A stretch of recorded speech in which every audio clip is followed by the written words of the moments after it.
first two terms, we're left with y plus 4. What's common to the third and fourth terms? Negative. You factor a negative from the third and fourth terms, we're left with. What is now the common factor? If you factor the common factor from the first term, we're left with. And from the second term? I have the stuff first. So you had a negative 12y and a positive 1y. So you should have gotten the same answer except for the signs in between. Not a huge mistake. No, we don't want to have any, but it's not like you didn't know what to do. Made a small error. It happens. Happens to me regularly.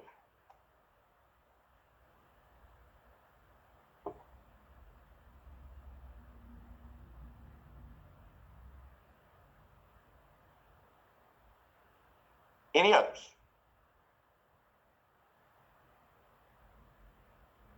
Doesn't have to be about factoring. We can talk about anything you want. We've got about 20 minutes. Yes, ma'am? Yep. Let me get there. You said 4, 9?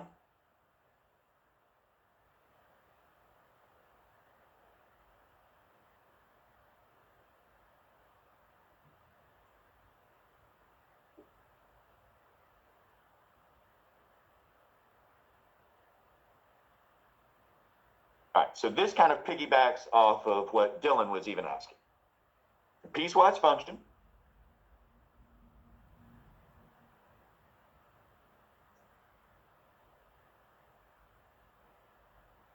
we're given f of x is defined by negative 4x minus 1 if x is less than 0. F of x is defined by x minus 1 if x is greater than or equal to 0. They want us to evaluate f of negative 1, f of 4, f of 0, and f of negative 3. These are all just fancy ways of telling you to what?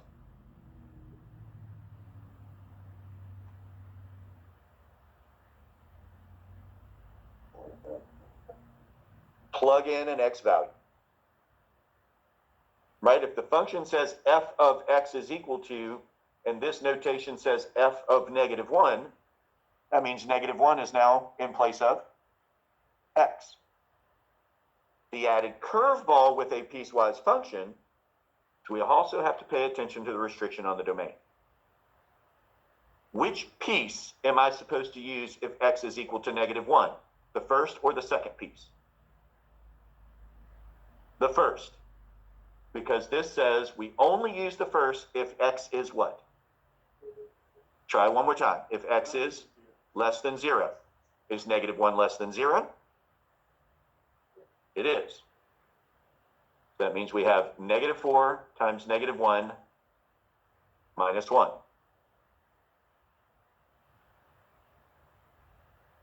We're evaluating f of 4. That means x is equal to 4. Which piece am I supposed to use if we're dealing with x equals 4, the first or the second? How do you know? What is greater than or equal to 0? 4 is greater than or equal to 0. 4 is your x value, so we're supposed to be using the second piece. So that would be 4 minus 1.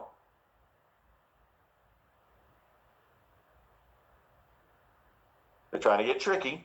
What about the f of 0? Which piece do I use, first or second? Because it says x is going to be greater or equals to 0. What about the negative 3? First part or second part? The first. How do you know? Because your x value, negative 3, is less than 0. Now the rest of this is arithmetic. Negative 4 times negative 1 is 4 minus 1. 4 minus 1 is also 0 minus 1 is Negative 4 times negative 3, 12 minus 1, 11. Let's take it one tiny bit further. It's not what they're asking us to do in the question, but let's think about graphing. This f of negative 1 equals 3 gives us an ordered pair. What is the point we would put on the graph here? Is x greater than 0? Remember, what was the negative 1? That was your x.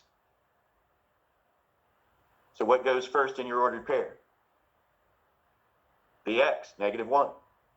Oh, This is just a fancy way of talking about what?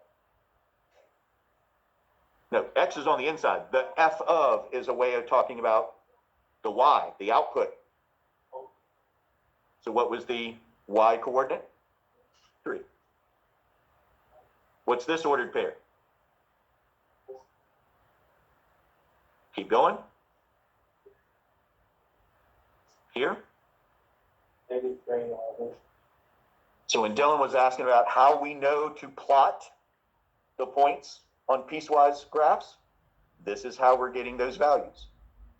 One small difference, study guide question told you here are some x coordinates to plug in. If we were doing this on our own, we would take a look here because I would only need to know where does this ray start, where does this ray start. So we would plug in 0 to both because the 0 is what's sitting in our restrictions. It would tell us what to substitute. So for one of the rays, you would have an open circle at 0, negative 1. The other one, I'm sorry, a closed circle at 0, negative 1. The other one, you would have an open circle. I guess the closed circle fills in the open circle here.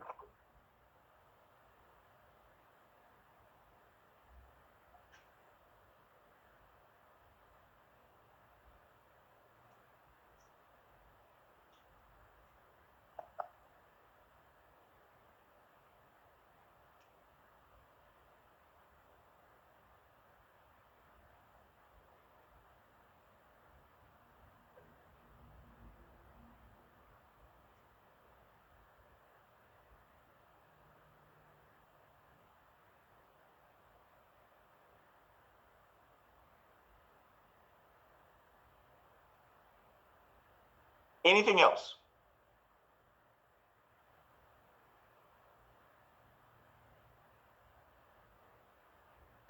Got about 10 minutes, I guess, on the study guide.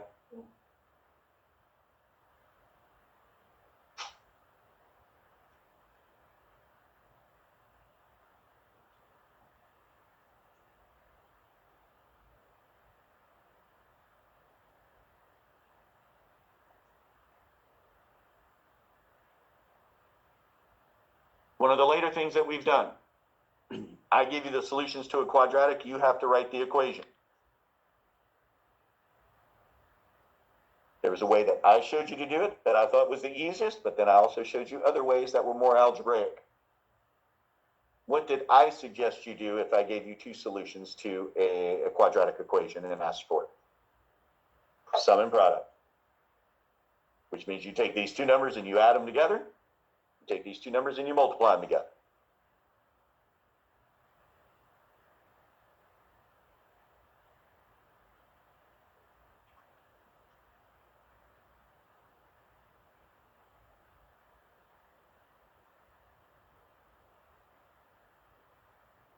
If you're going to add 2/5 and -5/2, what do you need?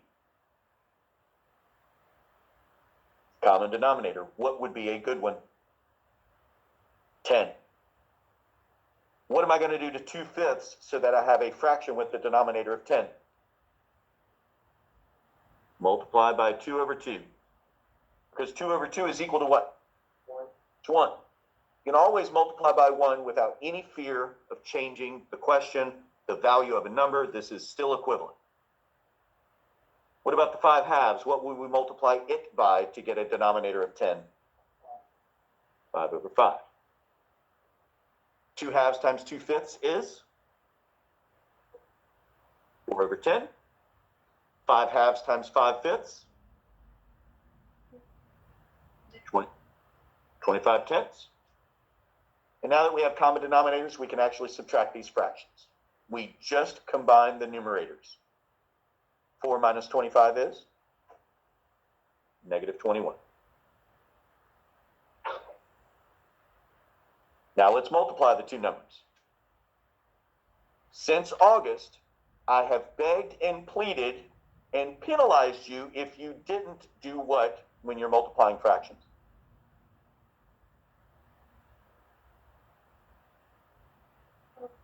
Reduced. This is the one exception to the rule.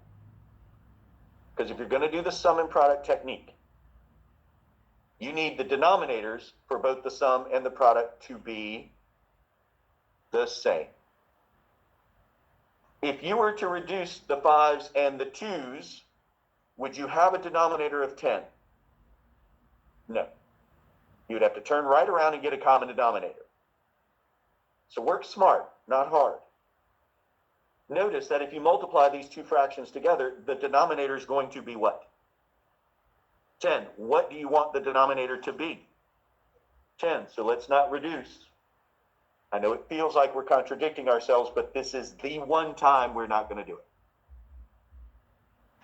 What about the numerators? 2 times negative 5. Negative 10. Now here you have to know where your A, B, and C come from. But as far as the work on the paper, it's just arithmetic. I can't make it any easier.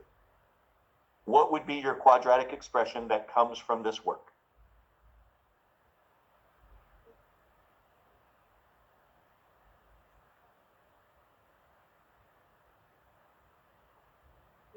Look at your notes. I've got written in big capital, all caps. It's got to be the opposite of the numerator of the sum.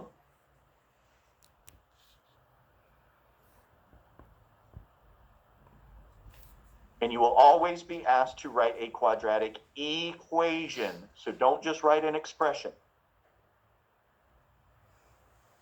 You can either set it equal to y, you can set it equal to 0.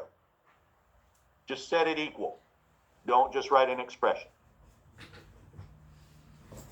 I know I sound like a broken record. This is coming up again in January. We're going to be doing this exact same thing. Dealing with quadratic equations with both x and y variables.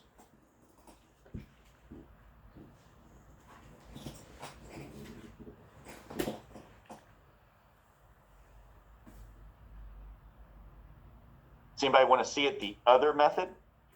The more algebraic way?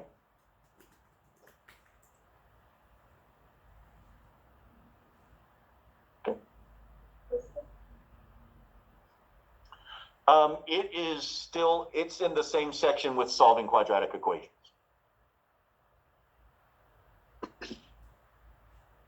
Because really, essentially what you're doing is reversing the process, right? Typically, I give you an equation, you have to solve it and tell me that x is equal to these numbers. This just reverses it where I give you the numbers and you have to give me the equation. Right? We do that all the time in math. We work a problem one way and then we flip it.